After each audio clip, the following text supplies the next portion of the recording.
Can you really revise for exams at the same time as conducting multiple simultaneous conversations on social media? Have teenagers really developed such skills of multitasking that they can respond to Snapchat, WhatsApp and Instagram, answer texts and watch funny videos of pets on YouTube, at the same time as studying? It's peak season for revision for exams in schools and universities, and parents will be trying to give their own advice, confident in the knowledge that whatever they say is likely to start an argument. And high on the list of easy ways to get a door slammed in your face is to suggest, ever so carefully, that they should just switch off the mobile phone for 5 minutes and focus on the textbooks. But are young people really able to respond to so many different stimulations at the same time? Wouldn't Pavlov's dog be dead with exhaustion if it had to keep responding like this?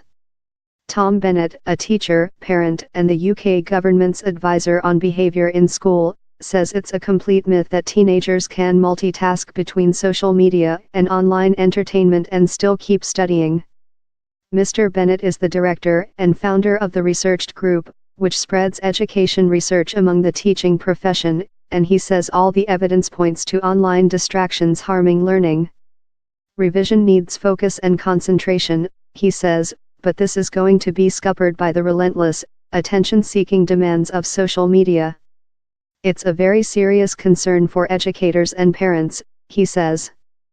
Teenagers can have an addictive response to smartphones, says Mr. Bennett, constantly checking for updates and responses. Schoolwork is one casualty, alongside disrupted sleep and anxiety from an online culture that never switches off, says Mr. Bennett. The children affected most are already likely to be the furthest behind, he says. There is international research to back his concerns. A study of pupils in the Boston area, carried out by a research team including academics from the Massachusetts Institute of Technology, found a link between greater media multitasking and worse academic outcomes in adolescence.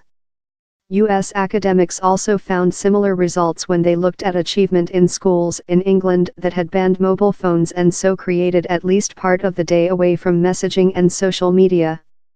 Louis Philippe Belland, from Louisiana State University, and Richard Murphy, from the University of Texas at Austin, concluded that not only does pupil achievement improve as a result of a ban, but also that low-achieving and low-income pupils gain the most.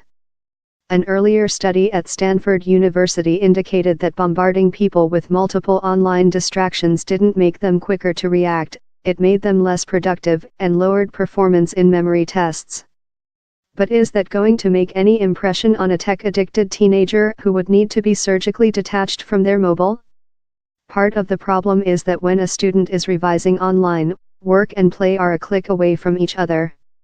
Social media is waiting on the same screen as the revision. The playground and library are in the same place. YouTube might be a soundtrack for putting off working, but it must also be one of the biggest unofficial revision services on the planet. Google can be a starting point for websites stuffed full of free educational materials and online tutorials. Dr. Sandra Leeton-Gray, senior lecturer in education at the UCL Institute of Education, says it's a mistake for parents to barge in and just say turn it off. The clever way round it is to say, how are things going online? Ask them if they are being distracted, she says, suggesting that teenagers need to be cajoled rather than confronted with the dangers of online time wasting. They might be mixing up chat about exam revision with socializing, she says, so it's not always a clear separation between studying and responding to the next social media message. But she also sees the constant diet of social media as adding to stress, rather than offering a relaxation during the exams.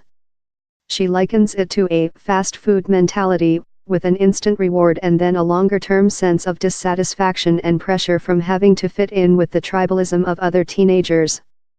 This online culture is both evil and wonderful at the same time for teenagers, says Dr. Leeton-Gray. But media habits have changed. An annual report this year indicated how much of children's media time was now spent alone and through a computer device. Tom Bennett says parents are still trying to catch up with such changes. but he says there is a growing awareness of the problems of too much time spent online, which is brought into sharper focus during the high-pressure weeks approaching exams. Maybe we're reaching a turning point, he says. More from Global Education. The editor of Global Education is at